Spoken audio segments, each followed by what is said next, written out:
Good morning class.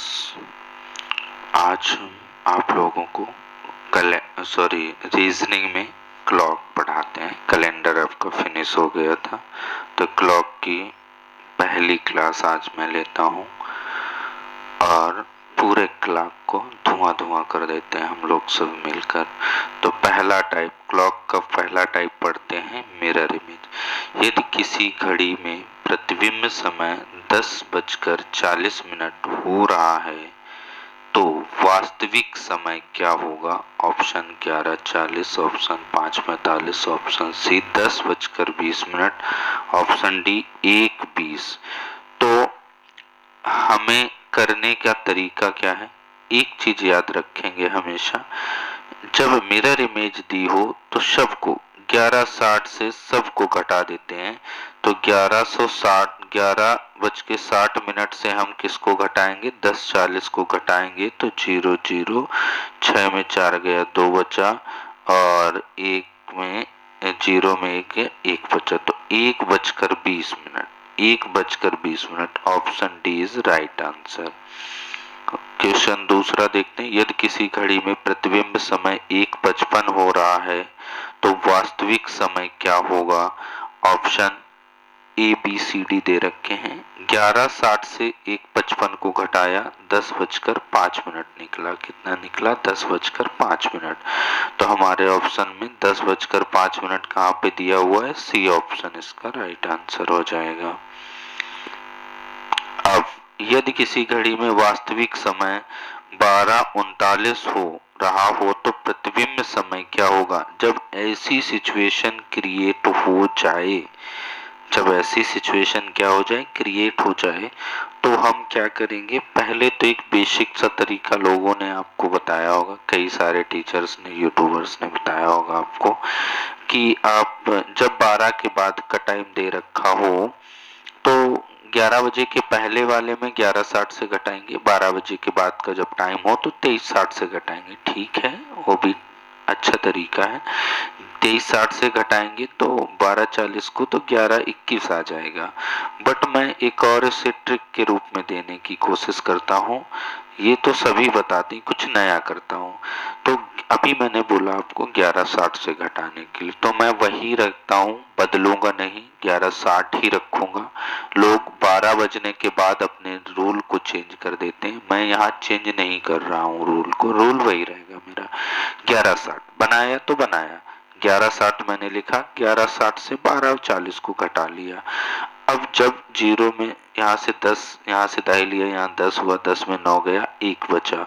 अब यहाँ पे कितना बचा? 1 चला गया तो 5 बचा, 5 में 3 गया तो कितना बचा? 2। अब 2 बच गया, इतना घटा लिया। घटाने के बाद जो भी लिखा हुआ, 12 लिखा है, इस 12 को क्रॉस कर लो। ऊपर 11 लिखा तो ऊपर 11 ऐसे ही सेम उतार दो, आपका यही आपका क्या हो जाएगा? आंसर हो जाएगा। ओके, नहीं समझ में आया? दोबारा बताता हूँ। यदि किसी घड़ी में वास्तविक समय 12:40 हो रहा हो तो प्रतिबिंब समय क्या होगा? थोड़ी देर के लिए सारी चीजें ऑफ कर लेते हैं। मैंने आपको दूसरे टीचर क्या बताते हैं? 12:40, 12 बजे के बाद का जो भी समय हो रहा है वहां पे क्या करते हैं कि वह लोग 23:60 से घटा लेते हैं। 23:60 से क्यों घटाते हैं? उसका कारण होता है कि जब 23:60 से घटाते हैं तो उनको एग्जैक्ट वैल्यू मिल जाती है, और ये एग्जैक्ट वैल्यू के लिए हमने ये क्या काम किया? 23:60 से 12:40 को घटाया तो 11:21 आया। ये बात क्लियर होगी। यहाँ 11:21 मिला, और मैंने क्या बताया था कि 11:60 से इसको भी घटाते हैं। 11:60 से घटाया 12:40 को, 12:40 को घटाया तो 21 मिला, 60 से 40 को घटाया 21 मिला। ये 12 जैसे का तैसा काट दिया, उतार लिया 11 का, तो ये 11:21 था, ये 11:21। आंसर आपका क्लियर हो गया? कोई दिक्कत हो तो बता। क्वेश्चन नंबर 4 देखते हैं। यदि किसी घड़ी में वास्तविक समय 2:21 हो रहा है तो प्रतिबिंब समय क्या होगा? तो प्रतिबिंब समय क्या होगा? कुछ नहीं, 11:60 दिया था, 11:60 से ही मैं पीछे घटा रहा था ना। किससे घटा रहा था? 11 60 से पीछे घटा रहा था। अब इसमें करने की कोई जरूरत नहीं है, इसमें थोड़ा सा चेंज करना है। 11:60 को चेंज कर लो 59 में, 1 मिनट और बचाओ, 1 मिनट बचा है तो ये कितना बढ़ा 60 सेकेंड। 60 सेकेंड बढ़ गया, इतनी बात क्लियर हो गई। ऐसे ही यहाँ क्या 11:59 60 सेकेंड लिखा तो 11:60 ही है, उसमें कोई फर्क पड़ा कुछ नहीं, केवल 1 मिनट को मैंने लास्ट में सेकेंड में तब्दील कर दिया और कुछ नहीं।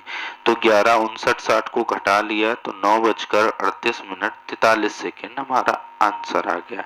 यदि किसी घड़ी में प्रतिबिंब समय 10:30 50 सेकेंड हो रहा हो तो वास्तविक समय क्या होगा। तो वास्तविक समय की बात कर रहा है तो 11:59 60 सेकेंड से घटा लेते हैं। कोई नहीं भैया, मैंने अभी आपको क्या बताया था 11:60 से घटाना है, तो 11 ऐसे ही लिख दिया। 60 का 1 मिनट कैरी करा दो, जब 1 मिनट कैरी कराओगे आगे ले जाओगे तो ये 1 मिनट आगे जाएगा तो 60 सेकेंड हो जाएगा, ये 60 सेकेंड हो जाएगा। 60 सेकेंड बराबर 1 मिनट। तो अब यहाँ आप क्या करोगे, जब 1 मिनट इससे चला गया तो यहाँ बचा कितना 59 बचा, तो 11:59 60 सेकेंड। इतनी बात क्लियर हो गई। अब 11:59 60 सेकेंड से 10:30 50 सेकेंड को घटा लेते हैं। इससे 0 से 0, 6 में 5 गया 1 बचा, 9 में 0 9 बचा, 5 में 3 गया तो 2 बचा। ठीक, अब 11 में 10 घटाएंगे तो 1 बचेगा। यही आपका क्या हो जाएगा, आंसर हो जाएगा।